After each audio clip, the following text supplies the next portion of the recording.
Hey everybody, Joe McCall, Wholesaling Lease Options, and this is our first installment of one of our students' questions and answers. And so I'm going to take a stab at this here. Jonathan writes this question here: what are your thoughts to outsourcing calls and paying on a per-call basis, such as completing a property profile sheet? He says here, I hate calling people. I can understand that. I would rather be invited to speak. I assume that is why I like direct mail so much. Even that, when they call, I would just prefer to work on a property profile sheet and go make the sale. I was thinking $3 per sheet or something along those lines. I know of a few other investors that have VAs overseas, but I was thinking of somebody local. I'm a big fan of outsourcing. I outsource about 80% of my business to virtual assistants. Let me just give you the quick rundown of what I do for outsourcing. First of all, I believe it's really important to talk to the sellers as soon as possible and not make them jump through a bunch of hoops to try to reach you.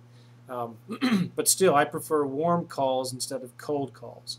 So I have my virtual assistant do all my marketing for me. And what she does is she sends emails, she sends text messages, and she sends voice blasts. Now, real quickly, voice blasts, those are calls, automated pre-recorded calls to ads that she finds on Craigslist or different FSBO sites. And basically, it's just a short message: hey, I saw your ad in Craigslist. I'd like to know if it's available for lease, purchase, or rent to own.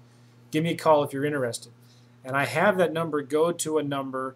It actually goes to a website called Vumber, V-U-M-B-E-R, that redirects. It's a virtual number, and it redirects directly to my cell phone because I want to talk to them as soon as possible. So the great thing about that strategy is I'm only talking to people who raise their hand. Now, I still do cold calls. I believe in cold calls. I think it's one of the fastest ways to a deal. But still, with my virtual assistant who's doing all of this, and I pay her about $2.33 an hour, I'm getting about 3 to 5 calls a day from sellers saying, yeah, I'm interested, give me more information. So I would not suggest yet, getting started, hiring a local telemarketer who has good English to call a bunch of people live. That's a great strategy as you get further along into this business. You can do a lot of business by doing that, but it can be very expensive. I would just have a virtual assistant, and I go through this in a lot of detail in the course. I would have a virtual assistant send out the emails, the text messages, and the voice blast, and even postcards. I have my virtual assistant do postcards to expired listings on through click to mail.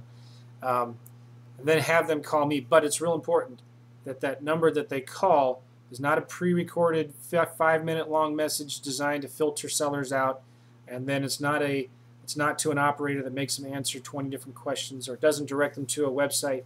The important thing is they need to get you on the phone as soon as possible. And then once you're talking to them, you should be able to find out within a couple, 3 minutes whether they're motivated or not. But the cool thing about that is you're talking to people who've raised their hand and said, yeah, I'm interested, and I'd like more information. So I hope that helps, Jonathan, and I hope you don't mind me doing a video answering your question, but you're doing really good. I encourage you to keep up the good work. Never stop marketing. That's the lifeblood of this business. All right? Talk to you later. Bye.